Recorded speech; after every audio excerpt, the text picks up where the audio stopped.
Vamos agora com o jogo entre Fluminense e Sport. Fluminense que ocupa aqui, voltar para o G4, já que ele saiu do G4 na última rodada, perdendo para o Botafogo, o clássico vovô. Já o Sport também com 2 pontos apenas na última colocação. Já o Fluminense está em quinto lugar, brigando pelo G4, mas a torcida não está satisfeita. No último jogo, na terça-feira, contra o Brasiliense, que o Fluminense venceu o jogo de 1-0 dentro do Maracanã. A torcida vaiou o time, não gostando da partida que foi feita. Quase tomou um gol do Brasiliense também. Mas o Fluminense vem querendo afastar a crise, jogando de novo no Maracanã. Joga mais uma partida no Rio de Janeiro. Então, nesses últimos três, nas últimas semanas foram 3 jogos dentro do Rio de Janeiro. Um no Rio dos Santos, agora vai ser o segundo no Maracanã. Então, já o Sport quer vencer para não deixar os times de fora da zona de rebaixamento abrir muita vantagem, porque depois vai ser difícil buscar. Então, esse jogo tem cara de empate, tem cara que vai empate de novo, vai ser um jogo, acho que feio, chato, porque os dois times não estão jogando aquela bola toda. Eu acho que esse jogo vai terminar 0-0 e teremos mais. E agora vamos ao palpite, vamos ao resumo do jogo que virá entre Corinthians e Inter. O Corinthians que vem se recuperando da goleada sofrida pelo Flamengo no último domingo. No último domingo levou 4-0. Se não fosse o Hugo, poderia ser mais. Mas o Corinthians vem, tomou um chocolate depois, pós-Páscoa, do Flamengo. Já se recuperou no meio da semana, vencendo o Novo Horizontino pela Copa do Brasil. Já o Inter vem embalado. O Inter que venceu o último jogo de virada. Também venceu na Copa do Brasil de 1-0, com um jogo também polêmico. Teve Alan Patrick perdendo pênalti, teve gol anulado, teve de tudo no jogo do Inter contra o Maracanã. Não é o estádio Maracanã, é o time Maracanã Futebol Clube. Então, para não deixar os times da ponta disparar, então vai ser um jogão de bola na arena do Corinthians. Vamos ver o que vão aprontar esses dois times. Promete ser um jogo bem movimentado, um jogo para frente. O Corinthians dentro da sua casa tem sido forte, tem sido, tem sido mostrado que jogando no Itaquerão é difícil vencer o Corinthians, então o Inter vai com tudo para tentar vencer, mas acho que esse jogo vai terminar mais um empate, eu acho que mais um empate nessa será 2-2 entre Corinthians e Inter. Vamos agora com Ceará e Vitória. Ceará está em nono lugar. Ceará que poderia ter saído com a vitória contra o São Paulo, não conseguiu a vitória contra o São Paulo dentro de sua casa aqui em estádio. Mas ele nos- no G4 empatou, perdeu várias posições, está em nono. Já o Vitória corre risco ali, é uma posição acima do Z4, está em 16º, brigando, brigando para não cair. Então, um Ceará que veio de empate com o São Paulo no final de semana, no meio de semana perdeu para o Palmeiras dentro da sua casa, venceu o Ceará dentro, fora de casa. Então o Ceará precisa recuperar jogando mais uma vez dentro de casa contra o Vitória. Vai tentar se encostar no G4 para que o G4 não se distancie, porque mesmo que eles estejam na sétima rodada, mas os times já vão abrindo vantagem ali na frente. Depois para buscar é muito difícil para um G4, já que o Ceará sonha chegar numa Libertadores, quem sabe.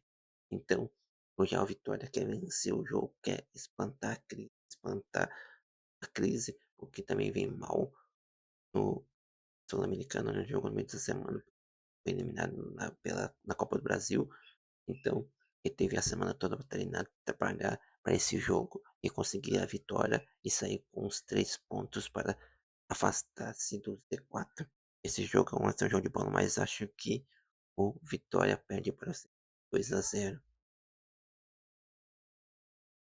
E para terminar os jogos desse sábado, teremos um jogo muito interessante, um jogo muito para frente, um jogo, dois times que estão muito bem estão muito bem agora, né? O Bahia e o Botafogo. O Botafogo que vem se recuperando de um mau começo de ano.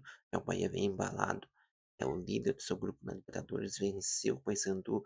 Quarto, venceu o Paysandu no meio da semana pela Copa do Brasil. Venceu o antigo líder, que era o Palmeiras, de 1-0 dentro, fora de casa, no País de Itália, no novo Allianz Parque. Todo mundo sabe que é difícil jogar contra o Palmeiras dentro dos seus mandos. Bahia ela foi lá e achou um gol no finalzinho e venceu o Palmeiras. Já Botafogo venceu o clássico e Vovô e já encaminhou sua classificação para a Copa do Brasil, que foi de 4-0 em cima do Capital. Capital Inicial, não é o Capital Inicial, é o Capital time. Já venceu de 4-0. Então, esse jogo promete ser um jogo muito bem. E aqui, esse jogo vale. Os dois estão ali entre sétimo e oitavo lugar. O Bahia está em sétimo, o Botafogo está em oitavo. Um jogo muito importante, um jogo direto para as pretensões dos dois brigando por uma vaga na Libertadores do ano que vem. Os dois estão brigando para entrar no G4 nesta rodada. Então vai ser um jogo pegado, um jogo duro, mas acho que o Bahia sairá vitorioso com uma vitória de 2-1, um jogo muito para frente, um jogo lá e cá, o jogo vai ser aberto e esse vai ser o placar final, 2 para o Bahia, um para o Botafogo. Esses foram os palpites deste sábado, os palpites desta rodada 7. Agora, no domingo, teremos, às 4 da tarde, teremos Vasco e Palmeiras. O Palmeiras e Vasco. O Palmeiras que perdeu a liderança para o Flamengo com a derrota dentro de casa para o Bahia. Já o Vasco perdeu para o Cruzeiro de 1-0. E o Vasco, os dois jogaram no meio da semana. O Vasco fez um jogo que deu sono contra o Operário, empatou em 1-1. Estava vencendo o jogo até metade do segundo tempo e sofreu um empate. Já o Palmeiras venceu o Ceará fora de casa de 1-0 na Copa do Brasil. O Palmeiras quer vencer para voltar para a liderança, para torcer para um tropeço do Flamengo para voltar para a liderança. Já o Vasco precisa vencer para não para fugir da zona de confusão e também não aumentar a crise que está dentro do Vasco, já que semana passada foi no próprio domingo foi demitido o Carille, está com o interino e tem conversas com o Fernando Diniz para que o Fernando Diniz venha treinar o Vasco. Então vamos ver o que vai acontecer nesse jogo de bola, mas acho que o Vasco não fará frente para o Palmeiras e o Palmeiras vencerá o jogo 2-0 para o Palmeiras. E a briga pela liderança será forte entre Flamengo e Palmeiras. Teremos também às 4 da tarde, teremos o jogo desesperador, jogo de vida e morte para essas duas equipes que se encontram na zona de abaixamento. Temos Grêmio e Santos. Grêmio e Santos, os dois que não vêm fazendo uma boa campanha, seja no Brasileiro, seja na Copa do Brasil. Os dois times vêm em derrotas e empates. Derrotas e empates. No final de semana, na segunda, o Santos perdeu para o Bragantino. Já no meio de semana, ontem, quinta-feira, perdeu para o empatou com o CRB, quase perdeu para o CRB, não fosse graças ao seu goleiro no último lance da partida, um pênalti que o Ju cometeu, o Brasão foi lá e defendeu o pênalti do CRB, senão a coisa podia ser complicada mais perdendo o jogo dentro de casa, e terminou o jogo em 1-1, e o Neymar continua no DM, Neymar não sai do DM, não sai do DM. Mas, continuando, o Grêmio, que fez a façanha de perder para o CSA fora de casa 3-2, o Grêmio também veio numa situação muito delicada, empatou também no último final de semana contra o Vitória em 1-1 fora de casa. Claro, fora de casa, você perdeu para o CSA fora de casa, agora joga contra o Santos dentro de casa, querendo valer o mando de campo. E vamos ver se o Mano Menezes e o Filipão dão um jeito no Grêmio. E já o Santos vem nessa ladainha. O Santos, vamos ver se o Santos não se recuperar, vai voltar para a Série B mais um ano. O time está jogando nada. Para mim, esse jogo terminará empatado, jogo feio, jogo chato, jogo morno em 0-0. Teremos às 18h30 o reencontro do Gabigol com o time do Flamengo, com os jogadores do Flamengo também, com a torcida que provavelmente vai uma pequena torcida vai até o Mineirão torcer pelo Flamengo e vai ter um reencontro com o Gabigol. Então vamos ver o que vai acontecer nesse jogo, como vai ser o reencontro entre Gabigol e a nação do Flamengo. E teremos um jogão de bola, o Cruzeiro que mesmo com um bom jogo contra o Vila Nova e venceu o jogo de 2-0, venceu o Vasco, está em quinto lugar, mas os bastidores do Cruzeiro vêm forte e o Flamengo vem embalado com uma vitória de 4-0 em cima do Corinthians, um chocolate pós-Páscoa, e o Flamengo também venceu ontem, quinta-feira, com 1-0 com o gol do Joshua com o menino da base, que seu primeiro jogo no profissional entrou marcando já contra o Cruzeiro para tentar manter a liderança, manter o topo, para que não tenha da bobeira, para que o Palmeiras assuma a liderança do Flamengo. Eu acho que esse jogo o Flamengo vence o jogo de 2-0, 2 gols de Pedro, né, o Pedro, o matador.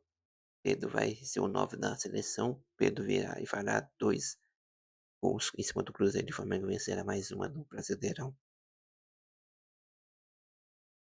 Então vamos agora a Bragantino e Mirassol. O Mirassol, que está em 14º, já o Bragantino está em terceiro, venceu de 2-1 na última segunda-feira, vem brigando forte pela liderança. Se Flamengo e Palmeiras tropeçarem na rodada, o Bragantino pode se tornar líder do Campeonato Brasileiro. Então o Mirassol quer vencer para fugir da zona da confusão, ser ainda do T4, porque se perder ele pode dormir na zona de rebaixamento já nessa rodada. Então vai ser um jogo dos extremos. Os dois do interior paulista vão se enfrentar, um brigando por uma coisa, outro brigando por outra, então vai ser um jogo de bola, mas acho que o Mirassol não consegue vencer o Bragantino vence e se recupera da derrota que teve para o Criciúma na Copa do Brasil. Então esse é o palpite para esse jogo, 2-0 para o Bragantino. Nessa rodada 7, na segunda-feira, teremos o único jogo entre Juventude e Atlético Mineiro. Juventude que saiu na frente vencendo o Inter, mas tomou uma virada. Os 2 jogos o jogo do perigo. Um está na zona de rebaixamento, outro não está. Então se o Atlético Mineiro venceu o Juventude, ele ultrapassa o Juventude e pode empurrar o Juventude para a zona da degola, para o C4. Então vai ser um jogo muito pegado lá na Serra Gaúcha. O Juventude vai tentar mostrar sua força dentro dos seus mandos para vencer e se afastar do Z4. Então quem perder se aproxima do G4. Quem perder se aproxima do Z4 nessa sétima rodada. Esse foi o seu jogo. Então Juventude vence o jogo de 1-0 do Atlético Mineiro dentro da sua casa e afunda mais o Atlético Mineiro na zona de rebaixamento. Esses foram os palpites para a rodada 7 do Campeonato Brasileiro da Série A. Se você gostou desse vídeo, já deixa o like, se inscreva no canal, comente, compartilhe, comente qual é o seu palpite para os jogos desse sábado, domingo e do jogo de hoje do São Paulo e Fortaleza. Um forte abraço, até a próxima.